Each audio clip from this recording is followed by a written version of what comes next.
negotiate. And I know that we spoke about this last episode. Negotiate, because as rates are important, don't just sign what they offer you. They never offer you the best one from the get-go. Anyone. So it's... You gotta fight for the rate. Exactly.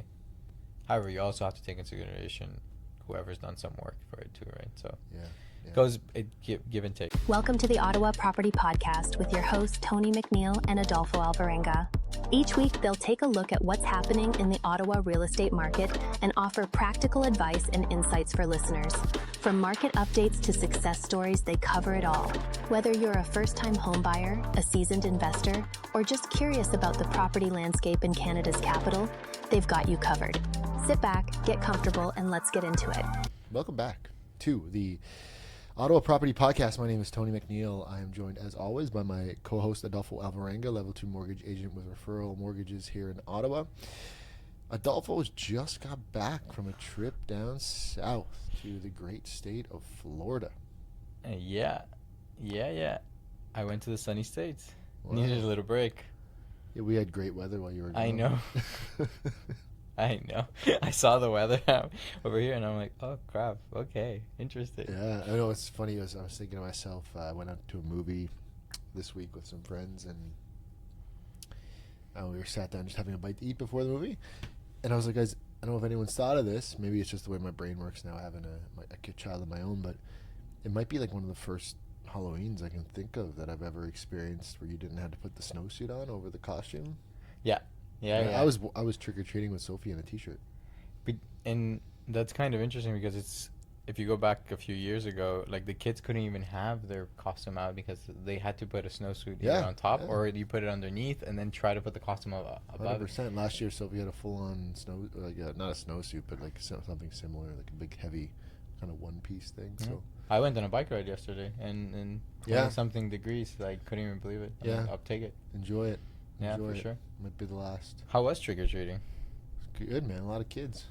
I think it's like one of those things you either hit or miss. Like we went out, so we left a bowl at the front door. Say take one. We came back, they were all gone. I haven't checked the Google Home to see like if one kid dumped them all. But hey, if he did, kudos to that kid because I would have done the exact same thing. I really would have. And you just saying, oh, nobody's here. Okay. Well, for sure. I've done it many times as a kid. I'm that kid, and it is what it is. I didn't grow up trick-or-treating, so I never knew. I never got that. I'll take you out next year. You can come with us, man. Sounds good.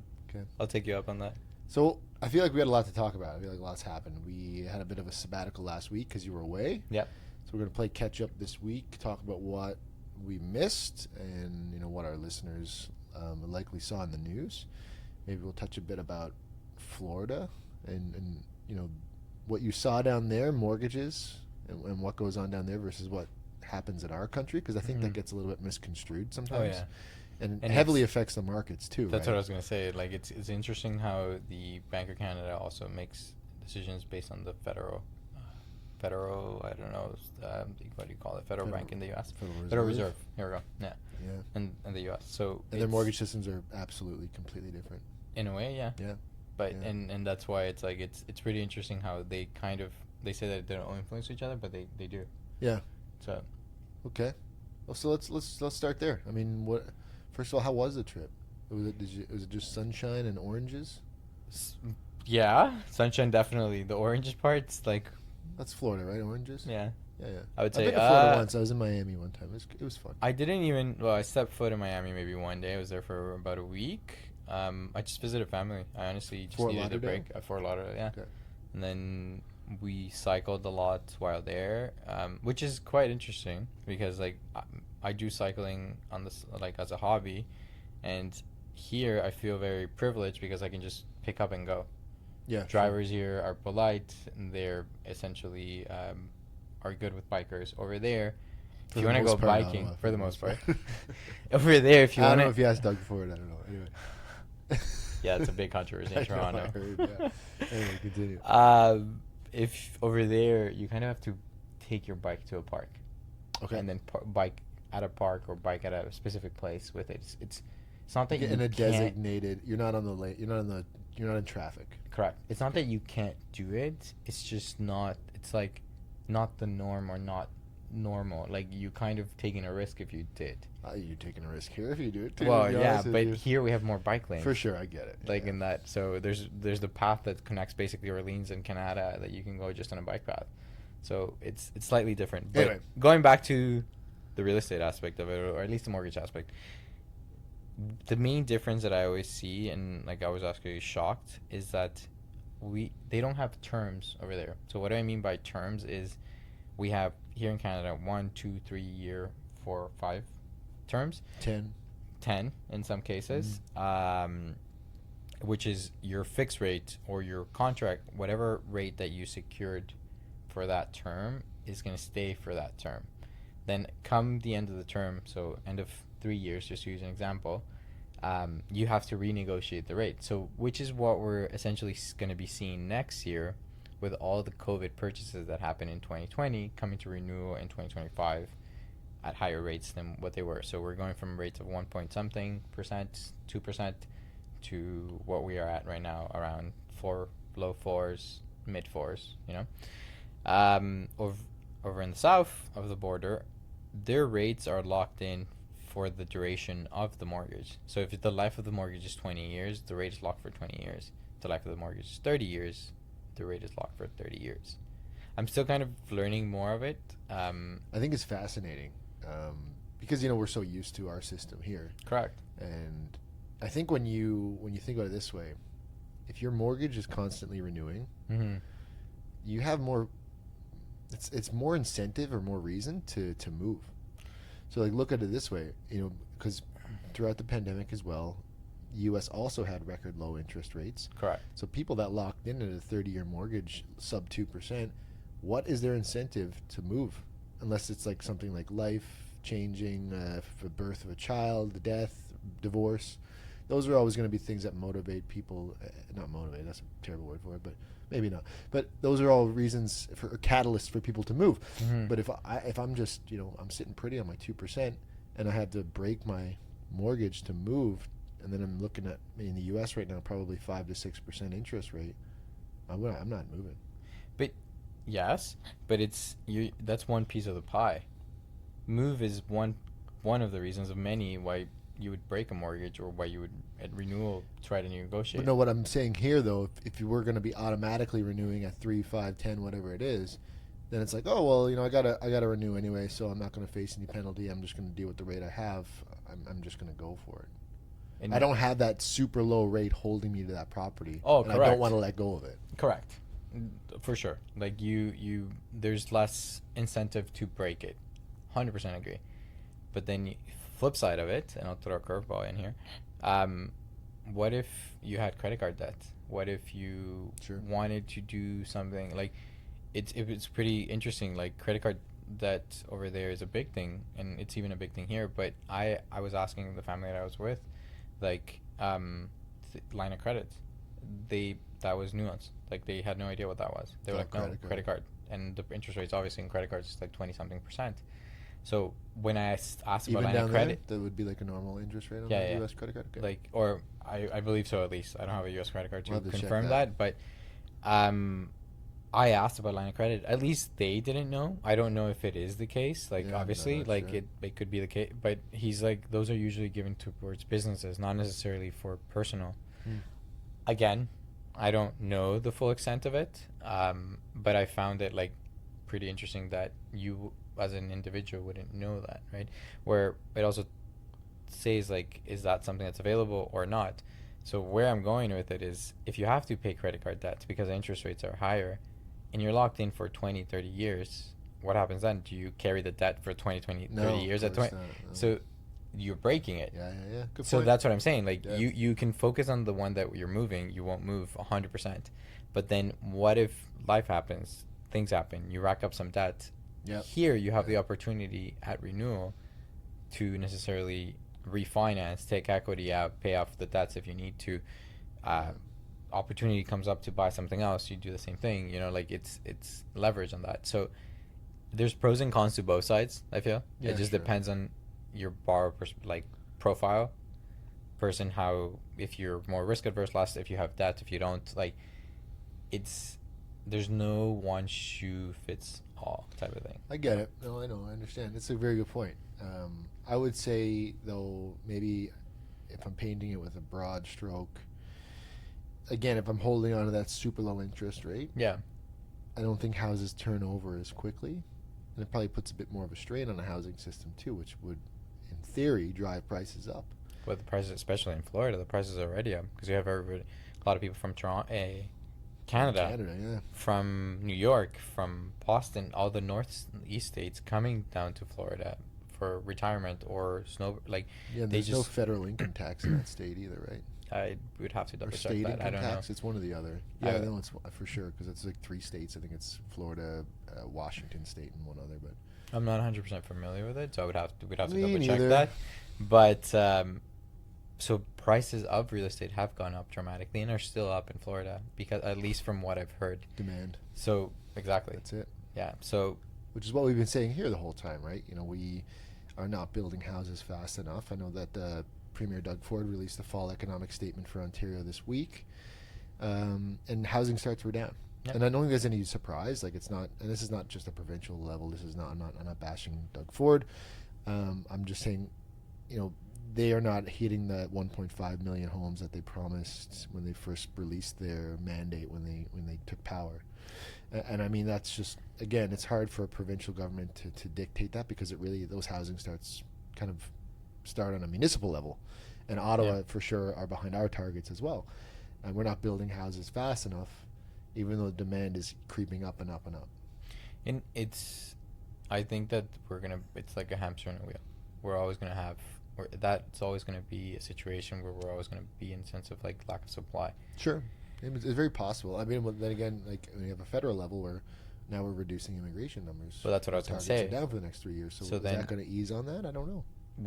Is that the solution to like reduce immigration where you have the immigration that could help us, assist us in terms of helping with the supply? Because lately what they were doing is they were offering permits and for those type of works, for those type of trades, visas and stuff, to come assist us for that. So I have to double check because like our immigration numbers reducing that as well. I think it's 30% on the whole. Oh yeah, less. Right? It was, in my opinion, it was big numbers from the first announcement. It's really like it's one of those things too. You know, and again, I'm not trying to be political and pick sides here. I just want to just clarify that they're reducing it, but who is it gonna be that's not coming in? Like, we still need skilled trade. We still need doctors, nurses. We need these people into our country because if we don't invite them in, like, our economy will slow. It's a balancing act that I wouldn't want the job. And hats off to any of the politicians that are doing the job because I don't envy you one bit. Yeah, for sure. It's very difficult. Like, if you're talking about it from a supply and demand, and we preach it every episode, right? Everyone talks to us about housing prices are going up consistently. Like, anyone who's thinking there's going to be some dip or crash, I still don't see it in the long run until we can get a handle on it.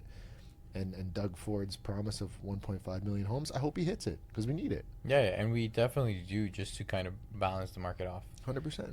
But and that's where we have to kind of it's hard to gauge what we're gonna do, what's gonna happen. And just to segue a bit, and we'll segue into our point.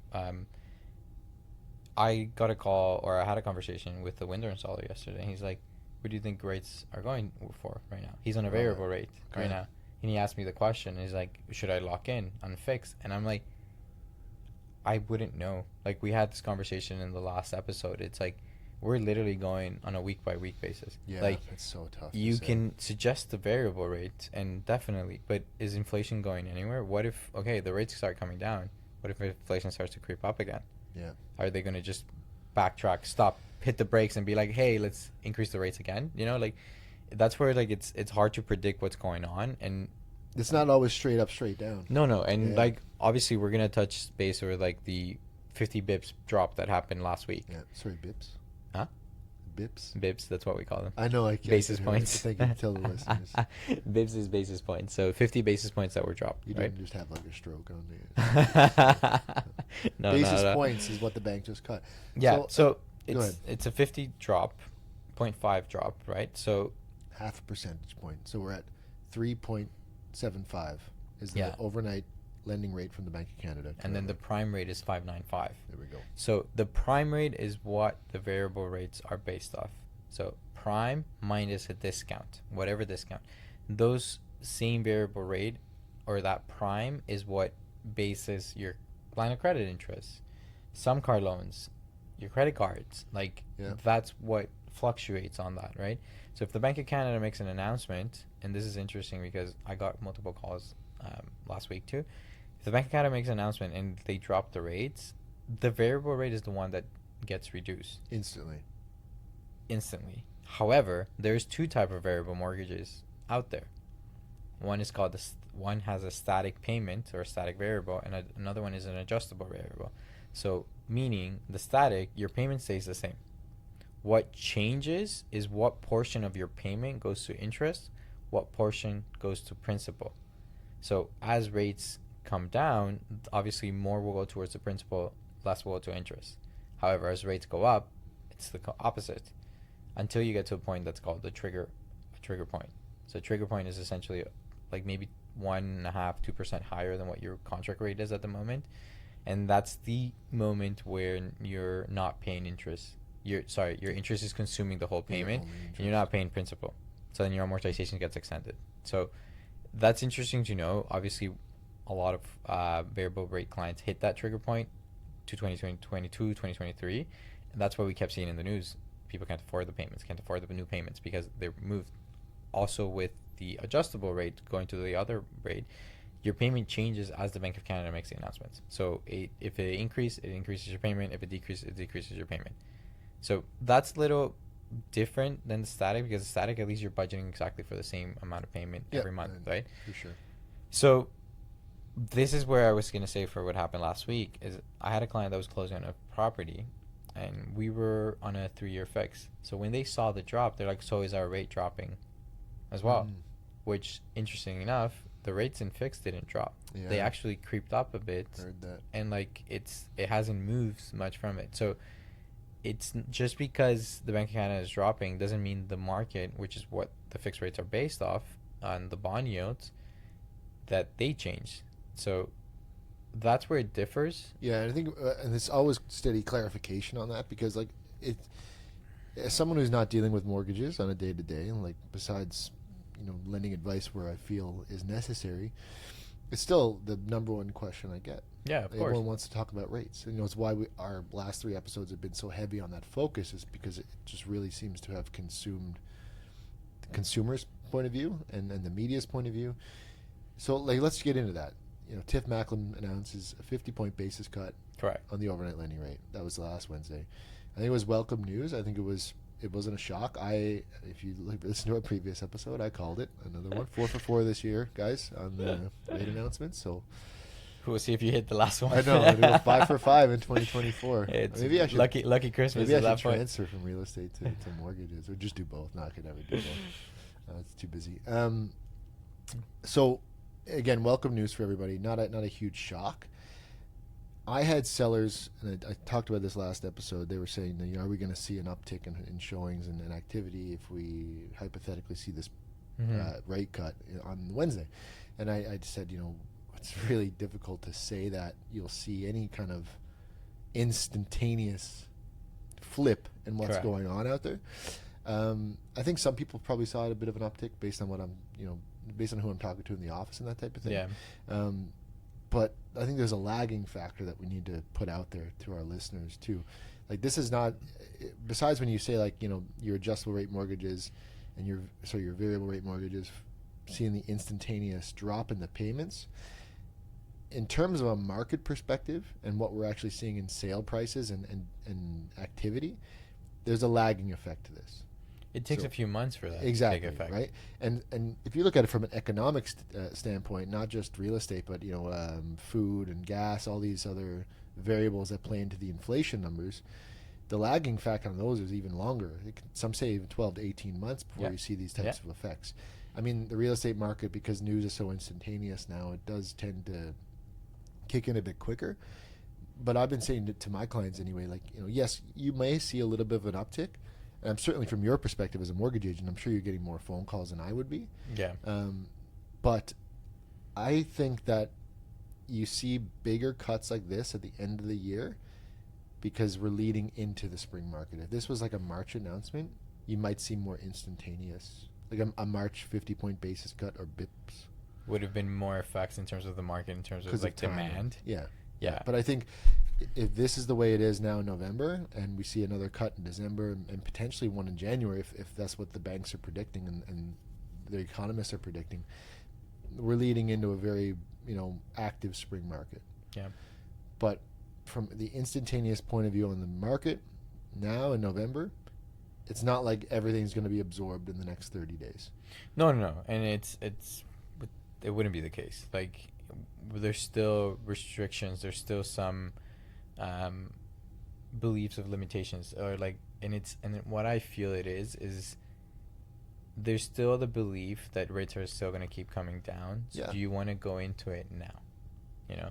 Like, is that, and it's always such like a hard question, right? But that's the thing, and it's always like that. I won't do it now, and that's why we have so many on the fences. Like, I won't do it now because I know there's going to keep going down. It's going to keep going down. Yeah, I don't want to pull the trigger yet because I'm afraid to lock in at something that's higher than what it may be in 90 days from now. So the thing about it is, what I would say is, get the pre-approval, because the pre-approval will lock you in for a rate. Yeah. If we lock in for the rate, what we're locking in is the discount on prime.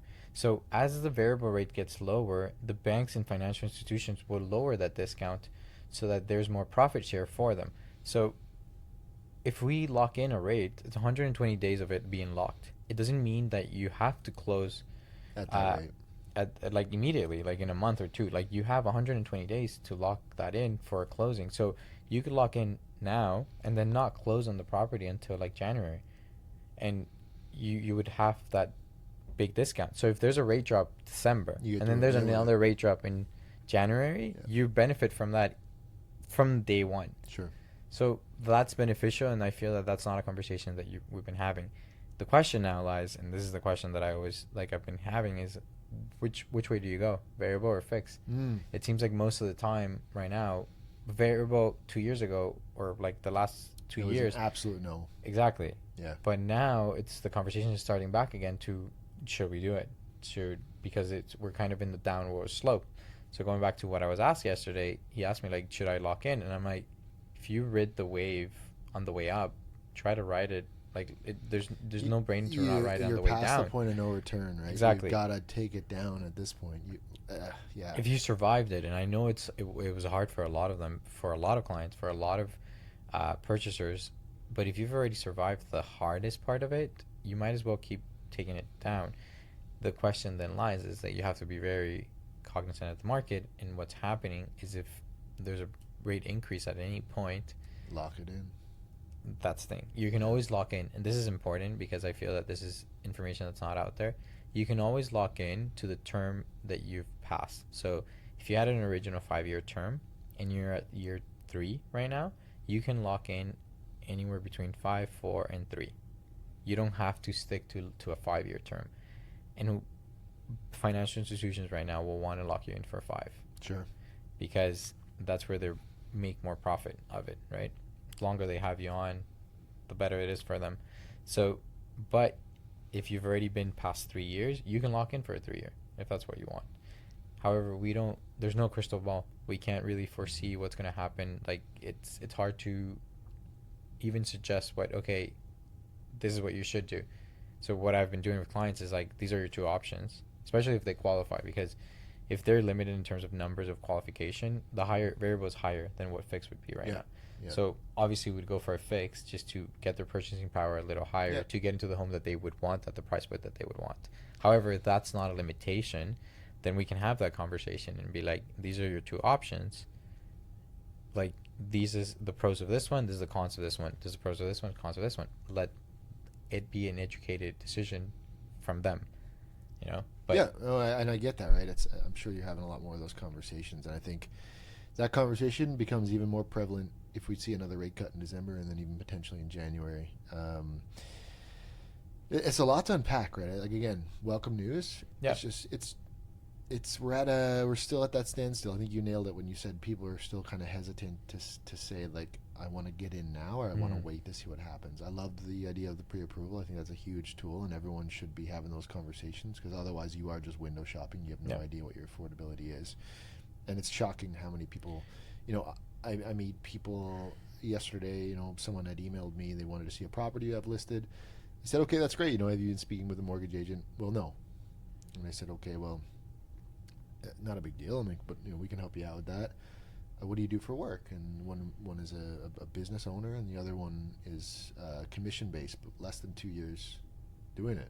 And I said, it's going to be challenging to kind of get you that approval based on what you're telling me. I'm like, I'm not a mortgage agent, but you've had enough conversations with me. In my experience, this is going to be tough. And I said, I'm a commission based individual too, right? So I get it. You're going to need those 2 years of track records before anyone's going to want to, loan you money for the most part.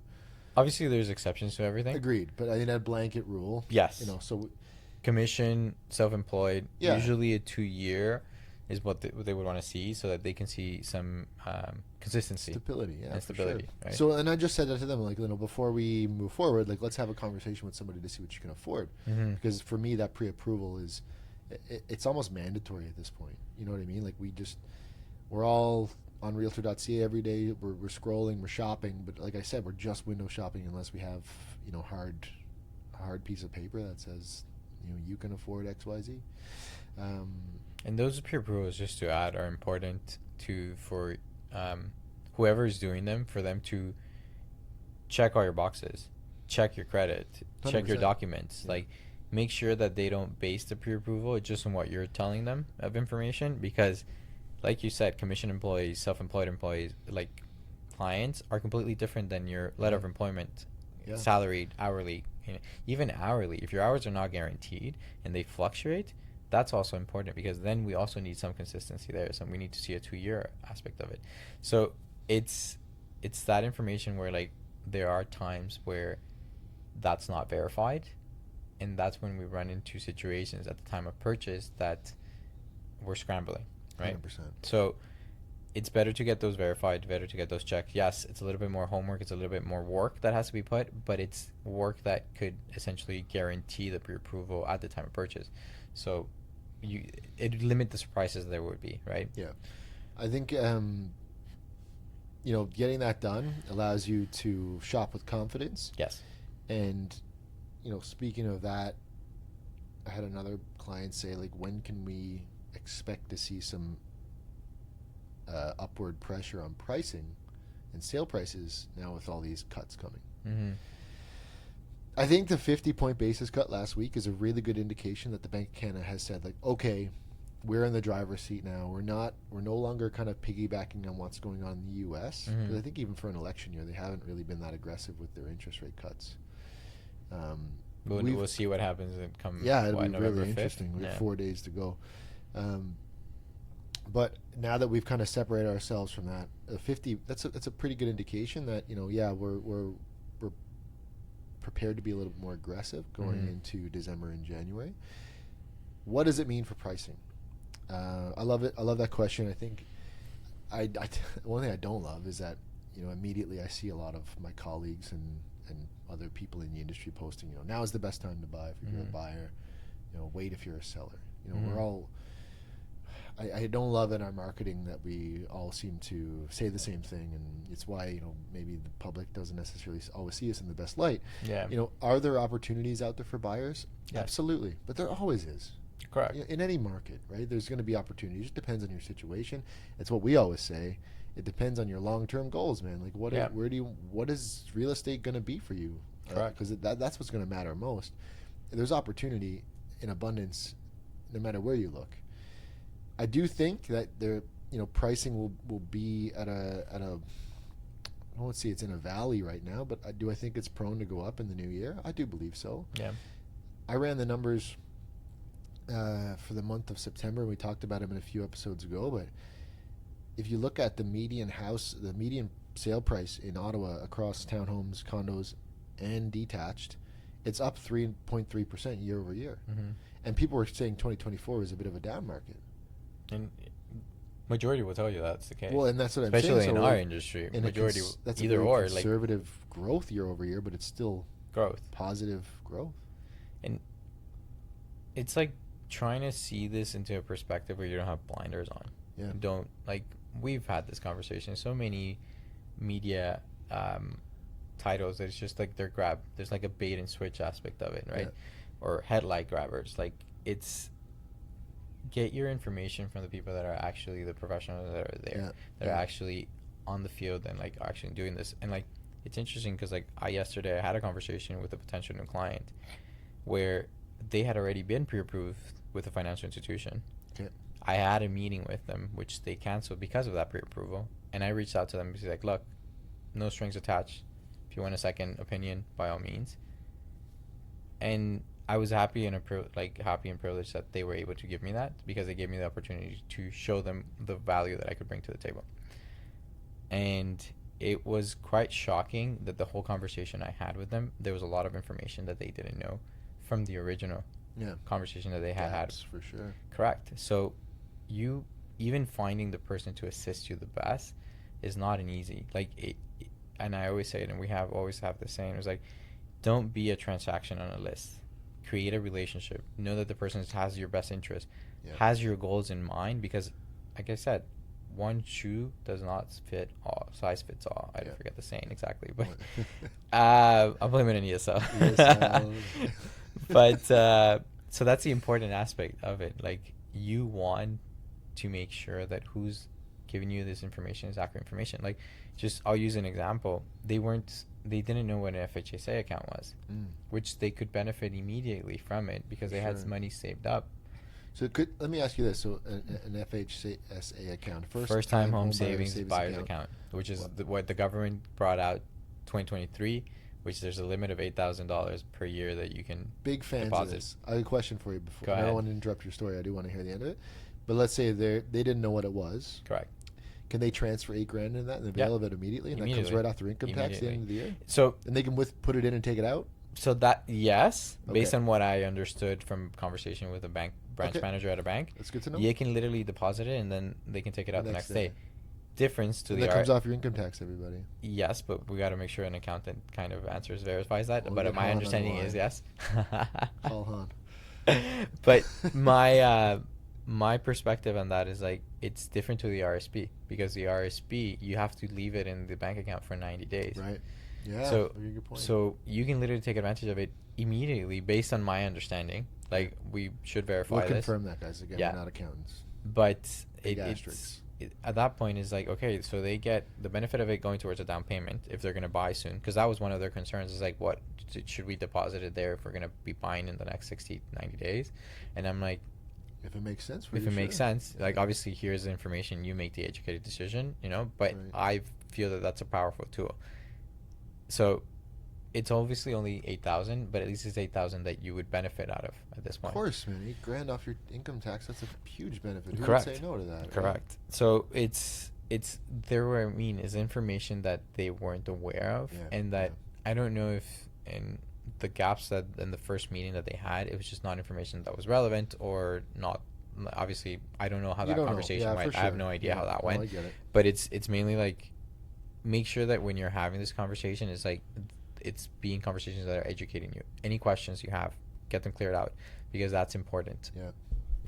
The more clarifications there is, the better it is. And I think in a way that's why we're both kind of doing this, because we know how misconceptions and how lack of information is out there, that we want to give out this information that we see on a day-to-day basis, situations that we see, some that potholes that we're kind of filling up in that, or, like, it's hard to, and how we say it out there it's even hard, because a lot of times we know what we're talking about, but explaining it to the basics is actually difficult. Well, and that's it. I don't want to be one of those people that, if someone asks me where sale prices are going to be going in the next 60 to 90 days, I'm not going to say, like, you got to buy now, it's the best time, it's never going to be cheaper than this, because I don't think that's necessarily true. Like, I don't know that, right? And I don't want to be painted as one of, like, I feel like I'm not a salesperson. You know what I mean? Like, I provide services to people, and I consult on the sale of real estate. And I as a homeowner myself, I'm biased, and I'd love to see prices go up. But as someone who helps buyers and first-time home buyers get into the market every day too, like, I feel for them as well. And I don't think we'll see. I guess my point is that, like, we saw a 3.3% jump in a quote unquote down year. Mm-hmm. What is it going to mean if we see a 50 basis point cut in December and we see another 50 basis point cut in January? Is that your prediction? I mean, should we record this? I'm saying 50%. Yeah, it's I'll recorded, go on record here, and I'll say I would bet 50 basis point cut in December on the 7th. Okay. And I'll get back to you on January. But for now, that's what he has to consult his crystal ball after. I gotta go home and talk to the oracle. But no, I just mean like 3.3% in a slower year. If we're ramping up for a bigger year, if these cuts are headed in the same direction, prices will inevitably go up.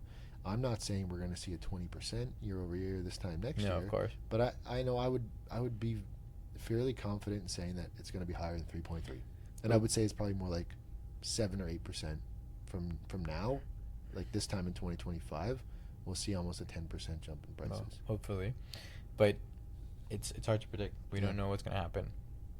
Like we always say, we're not here to sell you something. It's more of like we're providing information. Whatever fits your budget, whatever fits your goals, that's the most important. If it does in this moment, then get in this moment. You know? For sure. And I know that you had this saying, but it's like, like date the rate, marry the home. I know you hate it, but like it's in a way it's a reality. No, I hear you. So, it's true. I mean, like I said, there's opportunity out there. You just have to create it. Correct. And I'm excited. We'll see what happens. It's been it's been a lot of rate talk for the episode. But I think that's what takes, like, that's the main question. That's what's been happening. Right Everyone. Yeah. At this moment, it's kind of amazing, man. Like 6 years ago when I started, the interest rates were never.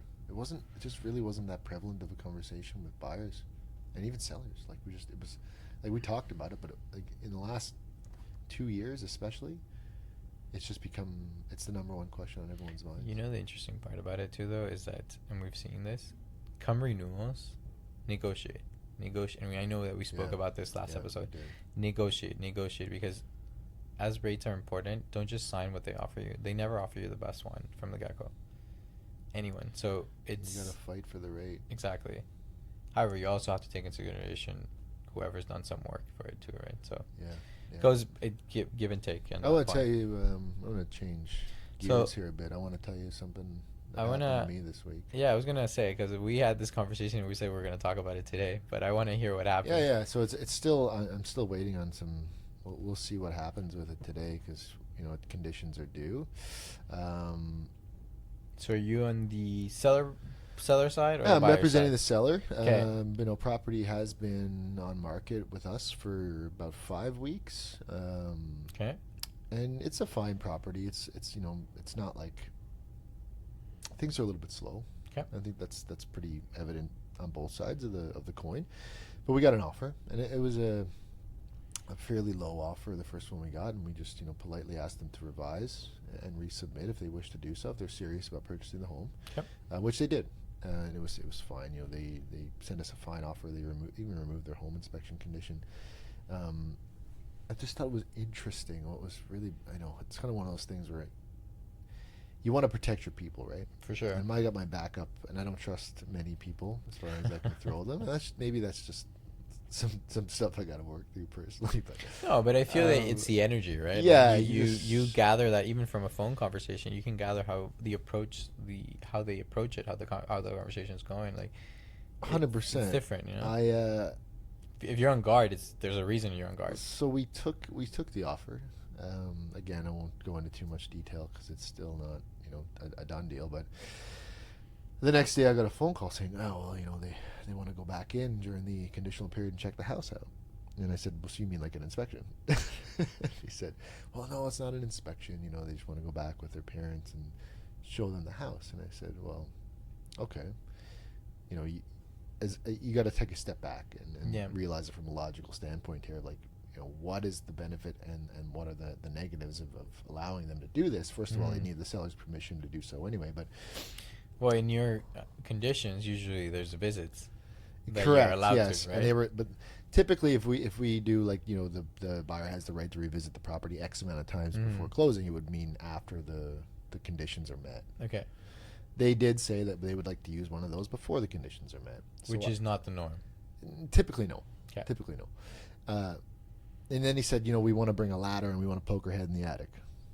That's an inspection. So I just kind of... I'll call a spade a spade. I'm sorry. Yeah, it's fun. I'm kind of hemming and hawing, and I'm a little bit annoyed, and, we're not in a position where there's a lineup of people ready to buy this property. So, we want to do what's best for the seller, and if that means getting it done, then we want to, work with both sides to come up with an arrangement that makes sense for everybody. Of course. So I talked it over with the seller. I said, these are the options. You can say yes, you can say no, or we can come up with a solution that we feel makes us feel comfortable moving forward. So we agreed to let them come and let their dad kind of poke his head in the attic, whatever the case may be. But I was going to be there while it happened. For a multitude of reasons, like there's some liability in that too. I was very open with them to say, like, there was a previous home inspection on the property. All they found in the attic was that some of the insulation had been patted down because someone fixed a hood vent, or hood fan, sorry, or not a hood fan, a bathroom fan above the bathroom. Yeah, no problem. We still want to check it out. Okay, so I'll go and attend. I want to make sure that an inspector doesn't show up, because that would be, it'd be against everything we'd agreed in the contract.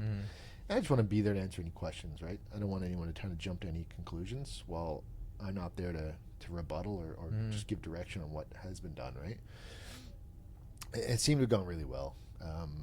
Again, I'm a little bit, it's just, something different. You got to think outside the box and make everybody feel comfortable. And I think had we not have done that, and this is where I, kind of talked with the sellers about the negatives of it, is like, if you say no, it feels like you're hiding something. Exactly. You're going to scare them off. Like, you're giving them reason to say, like, well, we don't want to buy your house because we feel like you're hiding something. Although they didn't have a home inspection condition to be released from the deal from, they could blame it on financing. If it wasn't financing, it'd be so almost impossible to prove it. You know what I mean? Like, there'd be a multitude of reasons they could not follow through. We're still in limbo today. We'll find out by 6 p.m. But yeah, it's been a challenging year of deals and putting together deals for everybody that makes sense. I say it all the time. Like, I'll do what's in my client's best interest always, but sometimes their best interest means working with both sides to make both parties feel comfortable working together. So it's been an interesting one. Well, hopefully by 6 p.m. today you kind of say, like, yes, it's closed and stuff. It'll either be like celebratory margaritas or depressing margaritas. Either way, there's margaritas. It's Friday. It's Friday. What about you, man? Anything? I actually have an event at church this weekend, so it's going to be a jam-packed weekend. Margaritas, and then I have probably no margaritas. But maybe Saturday. Who knows?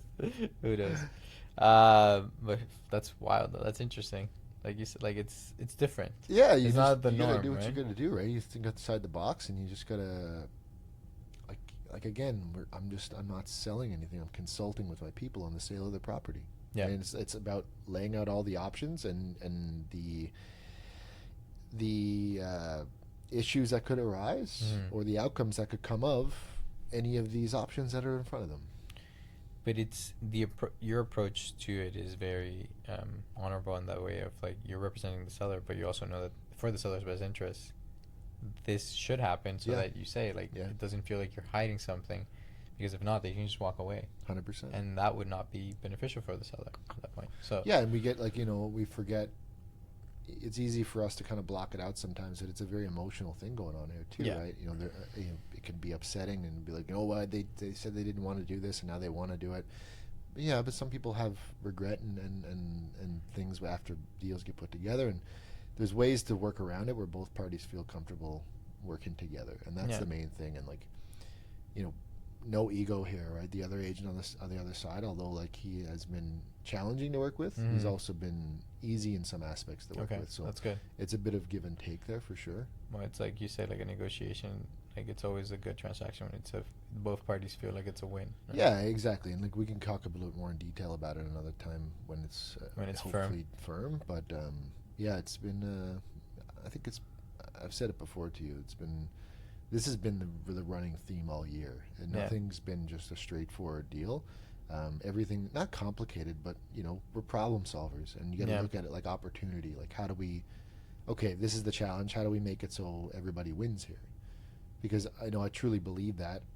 Call me an optimist, but I really believe for a real estate transaction to go smoothly, like both sides have to feel like they're winning in some aspect. 100%. Like we're not in this world where one side gets everything, the other side gets their haircut. Yeah, it doesn't work that way. And 100%. And I feel the more we have of individuals and professionals working in that way in the industry, the better the industry will become.